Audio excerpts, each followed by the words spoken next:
নমস্কার, আমি তারাশঙ্কর আপনাদেরই চ্যানেল স্টার অ্যাস্ট্রো ডিভাইনে আপনাদের হার্দিক অভিনন্দন জানাই। আজকের জ্যোতিষীয় আলোচনা কিন্তু খুবই বিশেষ হতে চলেছে, বিশেষ করে তুলা লগ্ন, তুলা রাশিদের জন্য। কারণ দেবগুরু বৃহস্পতি 15ই মে রাশি পরিবর্তন করবেন এবং আপনাদের ভাগ্যভাবে গোচর করবে। দীর্ঘ 12 বছর পর কিন্তু দেবগুরু বৃহস্পতি আপনাদের ভাগ্যভাবে গোচর করতে চলেছে। ফলে আপনাদের জীবনে কি পরিবর্তন নিয়ে আসবে সেটাই নিয়ে কিন্তু আজকে আলোচনা করব। তার পরিপ্রেক্ষিতে কোন কোন বিষয়ে আপনাদের বিশেষ খেয়াল রাখতে হবে, এই পরিবর্তন কতটা আপনাদের জন্য সাপোর্টিভ সেটাই নিয়ে কিন্তু আজকে আলোচনা করব।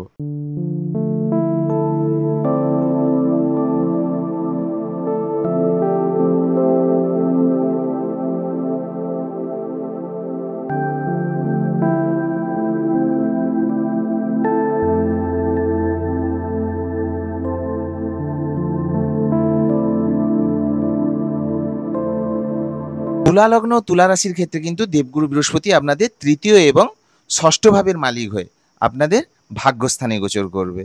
দেখুন, তুলা লগ্ন বা তুলা রাশির ক্ষেত্রে কিন্তু দেবগুরু খুব একটা শুভ গ্রহ নয়। কারণ আপনাদের রাশি অধিপতিকে স্বয়ং হচ্ছে শুক্র, যে হচ্ছে দৈত্যগুরু, আর হচ্ছে দেবগুরু বৃহস্পতি হচ্ছে দেবতাদের গুরু। ফলে কি এদের মধ্যে দুজনের বৈচারিক মতভেদ থাকে। তো তাও ক্ষেত্রেও মানে এটা যদি ধরেনও, তবুও ক্ষেত্রে কিন্তু ন্যাচারাল জোডিয়াকের যে ভাগ্যের কারক গ্রহ সেই দেবগুরু বৃহস্পতি খুব একটা ভালো পজিশন, মানে আপনার ভাগ্যস্থান দিয়ে গোচর করবে।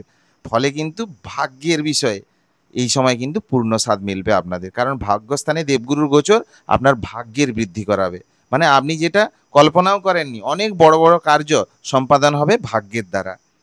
যেটা আপনি ভাবেনি যে এটা এই এত বড় কাজ কি করে অ্যাচিভ হয়ে গেল, যেটা কল্পনাতেও আপনার আসেনি, ভাগ্যের দ্বারা কিন্তু দেবগুরু বৃহস্পতির এই গোচরের মানে আশীর্বাদে ভাগ্যের দ্বারা সেই সমস্ত কাজ অ্যাচিভ হবে এবং আপনার ভাগ্যের পূর্ণ স্বাদ কিন্তু দেবগুরু বৃহস্পতি এখানে আপনাকে প্রদান করবে।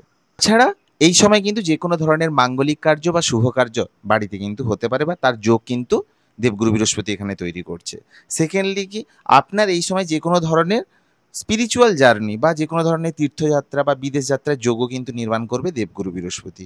বিশেষ করে যে সমস্ত ছাত্রছাত্রীরা উচ্চশিক্ষার জন্য বাইরে যেতে চাইছিলেন বা উচ্চশিক্ষার ক্ষেত্রে কোনো ধরনের বাধা ফেস করছিলেন, সেক্ষেত্রে দেবগুরু বৃহস্পতির এই গোচর কিন্তু আপনাদের উচ্চশিক্ষার জন্য বিদেশ যাত্রা বা উচ্চশিক্ষার জন্য বাইরে যাওয়া, এই কিন্তু যোগ কিন্তু তৈরি করবে। উচ্চশিক্ষার জন্যও কিন্তু খুব ভালো। তাছাড়া স্পিরিচুয়াল জার্নি, আগে যেরকম বললাম, তীর্থযাত্রা বা ভাগ্যের পূর্ণ বৃদ্ধি কিন্তু এখানে দেবগুরু বৃহস্পতি করাবে আপনাদের। তাছাড়া এই সময় যেমন আপনাদের ফরেন ট্রাভেলের যোগ তৈরি করছে, সেকেন্ডলি কি, আপনার এই সময় পিতার সঙ্গে বা বাবার সঙ্গে কিন্তু সুসম্পর্কের বৃদ্ধি করাবে, বাবার সঙ্গে বন্ডিং বাড়বে। সেকেন্ডলি কি, পিতা বা যে কোনো ধরুন গুরুস্থানীয় ব্যক্তি বা গুরুর মার্গদর্শন এই সময় কিন্তু আপনার মিলবে। কারণ ভাগ্যভাবে দেবগুরুর গোচর, যে কোনো গুরুর মার্গদর্শন বা যে কোনো গুরুর সান্নিধ্য আপনি পাবেন এবং আপনাকে সেটা আপনার মানে নতুন জীবন চলার পথে পথপ্রদর্শক হয়ে আপনাকে মার্গদর্শন করাবে দেবগুরু বৃহস্পতি। এছাড়া দেবগুরুর দৃষ্টি পড়ছে দেখুন আপনাদের রাশি বা লগ্নের ওপর। ফলে কি, আপনার হেলথ বা স্বাস্থ্যকে এখানে দেবগুরু বৃহস্পতি ভালো রাখবে, আপনাদের স্বাস্থ্য ভালো থাকবে। সেকেন্ডলি কি, আপনাকে এই সময় এখানে প্রতিষ্ঠা প্রদান করবে, যে কোনো ধরনের প্রতিষ্ঠা এই সময় আপনার মিলতে পারে।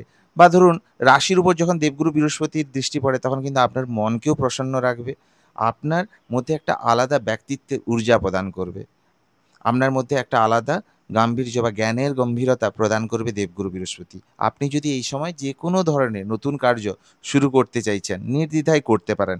আপনার প্রতিষ্ঠাকে কিন্তু রক্ষা করবে দেবগুরু বৃহস্পতি। এছাড়া দেবগুরু বৃহস্পতির আপনাদের পঞ্চমভাবে দৃষ্টি দিচ্ছে। ফলে কি, আপনার নলেজ, আপনার বুদ্ধি, আপনার জ্ঞান, আপনার ক্রিয়েটিভিটিকে এখানে বৃদ্ধি করাবে দেবগুরু বৃহস্পতি। বা ধরুন সন্তানের সন্তানের জন্য আপনার মনে প্রসন্নতা বৃদ্ধি করাবে, বা সন্তানের দিক থেকে যে কোনো ধরনের শুভ সংকেত আপনার জীবনে নিয়ে আসবে দেবগুরু বৃহস্পতির এই গোচর।